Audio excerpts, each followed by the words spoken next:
Hello दोस्तों, नमस्कार। मेरे यूट्यूब चैनल में आपका बहुत बहुत स्वागत है।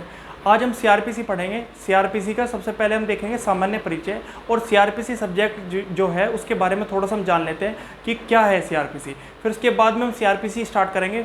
बाद में पहले हम सीआरपीसी का सामान्य परिचय एक बार समझ लेते हैं। सीआरपीसी का जो सामान्य परिचय है वो क्या कहना चाह रहा है। तो सीआरपीसी का सामान्य परिचय ये है। तो सीआरपीसी का जो सामान्य परिचय है उसमें सबसे पहला क्लोज देखेंगे। वैसे क्लोज 9 लिखे हुए हैं यहाँ पर। तो पहले क्लोज में लिखा है नाम। तो इसका नाम क्या है, जो हम पढ़ने वाले हैं उसका नाम क्या है? उसका नाम है दंड प्रक्रिया संहिता 1973। तो सीआरपीसी जो है उसका नाम है दंड प्रक्रिया संहिता 1973। सबसे पहले हमारे पास पूर्व में 1898 की सीआरपीसी थी। इसका स्थान इसने लिया है 1973 ने। तो अब हमारे पास में कौन सी संहिता है? दंड प्रक्रिया संहिता 1973 की है। पहले हमारे पास कौन सी सीआरपीसी थी? 1898 की सीआरपीसी थी।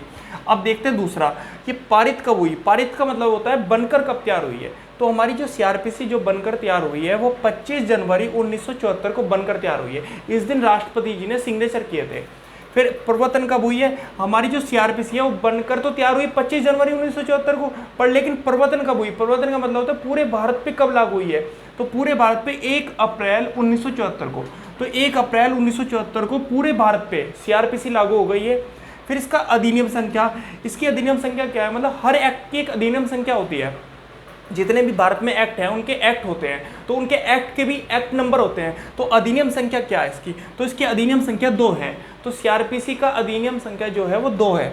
तो इसका विस्तार कहाँ तक है? तो सीआरपीसी का जो विस्तार है वो संपूर्ण भारत में फैला हुआ है। हमारी जो सीआरपीसी है, जो हमारे पास सीआरपीसी सब्जेक्ट है, वो पूरे भारत में फैली हुई है।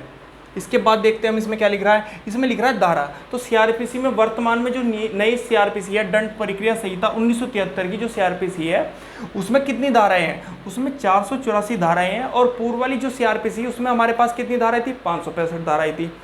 और इसमें चैप्टर कितने हैं? चैप्टर मतलब अध्याय। तो अध्याय कितने हमारे पास में? 37 चैप्टर हैं। और पहले कितने थे हमारे पास में? 46। पहले मतलब पूर्व वाली सीआरपीसी में, मैं कह रहा हूँ ना 1898 वाली जो सीआरपीसी, उसमें कितने चैप्टर थे? हमारे पास 46 चैप्टर थे।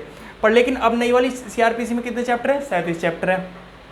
अनुसूची कितनी है नई वाली सीआरपीसी में? अनुसूची कितनी है नई वाली सीआरपीसी में? हमारे पास 2 अनुसूची हैं। पहले वाली सीआरपीसी में कितनी अनुसूची थी? 5 अनुसूची थी। तो फिर इसके बाद आता है 9वां क्लॉज। इसमें लिख रहा है जम्मू कश्मीर पर सीआरपीसी कब लागू हुई। जम्मू कश्मीर पर सीआरपीसी जो लागू हुई है वो 31 अक्टूबर 2019 से लागू हुई है। ये जितनी क्वेश्चन मैंने आपको पढ़ाई है सारे क्वेश्चन प्री के हैं, और ये प्री के एग्जाम में हमेशा आते हैं।